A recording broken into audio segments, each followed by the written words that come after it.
Hey guys, I'm very excited to share this with you. So today I went to the local heat transfer vinyl place where I buy all of my HTV. It's oh so pretty here in town, and they've got a lot of really great stuff. So I saw this really pretty rose gold heat transfer vinyl, and I said, you know, God, that is so pretty. Why can't y'all come out with stuff like this that's just that gorgeous for putting on cups? You know, you can't do heat transfer directly onto a cup. And she said, oh, but you can. I went, really? What are you talking about? So she said, what you do is you take, as you probably hear in the background, I've got my heat press on. You're going to take your heat transfer vinyl and you're going to tape it to a piece of 651. I'm using my heat resistant tape. If you don't have a heat press, you can use your Cricut press, or you can use regular iron.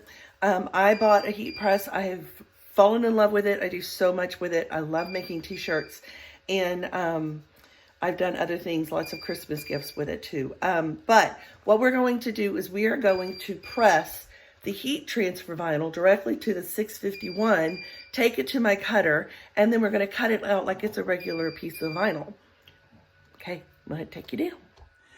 Okay, guys, so I played around with this a little bit before I started because I wanted to make sure that when I did it, that it would be something easy for you guys to do. So I've learned several things, one of which is that you really need to make sure that you don't press it for very long and that you have your Teflon sheet over it. This is going to make sure that your heat's going to distribute evenly. You can't press this long because it is going to melt if you do. I mean, I'm talking like 3 seconds. So I've got it set at 305 and I'm going to press it. 1, 2, 3. That is it. It doesn't take long at all, and it is pressed to the vinyl.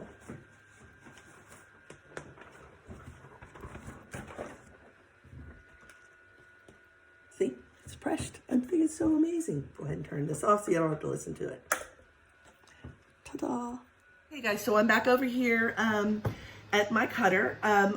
You have to treat your heat transfer like cardstock because it's thicker, and you want to make sure that when you put it through your cutter that it's going to cut all the way through. So I am putting it on my mat now. I have it set at a force of 33. I do use the Silhouette. I do not use the Cricut. I do not know what the settings are for a Cricut. So if anybody has the settings, if you do this and you can get me the settings, I can pass this on to everybody. But I do use the Silhouette. I have it set as the cardstock glitter with a regular auto blade set at 10, a force of 33. I think I'm gonna bring this blade down to 6. And I've got to have it pass through 2 times. Now, several things that you need to remember to do.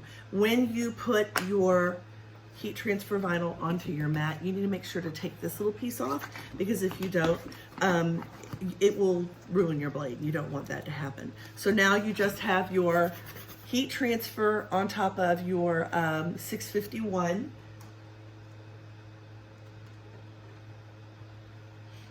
Loaded in.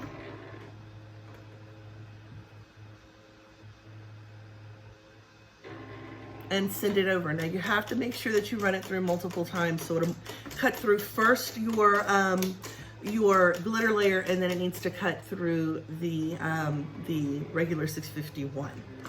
I'm using it on a cup that was given to me. I'm not going to add anything else to it. It's just I wanted a regular cup. Every once in a while you want to carry around something that doesn't have a whole heck of a lot on it.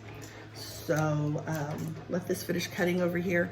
I was stoked. I was thrilled because I have so many beautiful 651, a heat transfer vinyls that I think to myself, man, I just love to put that on something.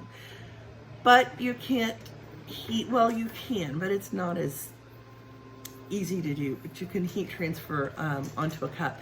But this way you won't have to. You just heat transfer directly onto the 651 and then you act as if it's regular vinyl. So it's cutting.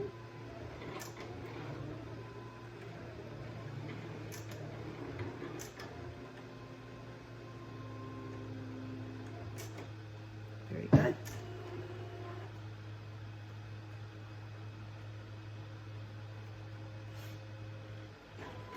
Loud, and you treat it like regular vinyl.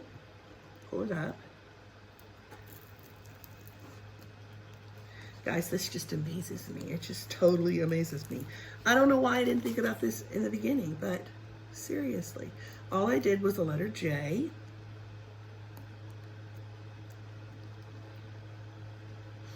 And you read out like normal. I did this once before. I wanted to make sure that I gave you all the correct information. I'm just gonna read it like normal.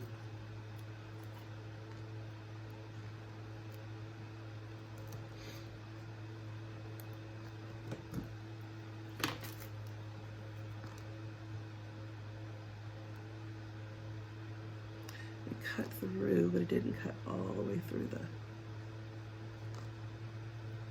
white piece, so I'm helping it out a little bit. Totally amazed here, people. Totally amazed. All right, there we go.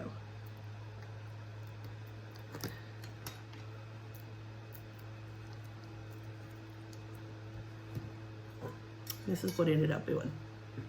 Guys, this is heat transfer vinyl that I treated like regular vinyl after I pressed the heat transfer onto regular vinyl.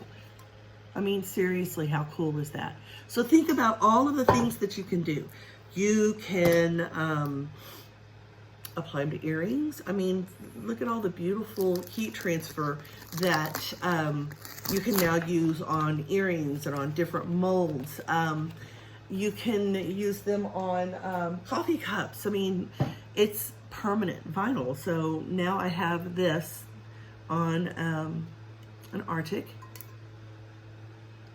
and that's so cool. I'm just so excited about that. I don't know that I'm going to put epoxy on this, but it can be done. You just treat it like regular vinyl and just epoxy right over the top. So that's my little mind blown thing today.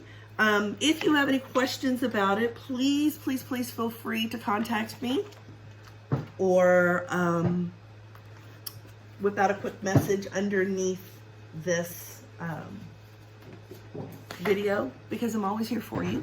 I do have a live coming up really soon, and I'm very excited about it because it's something new, and I think that it's something everyone would have fun doing. So have a good day, guys. Be safe out there.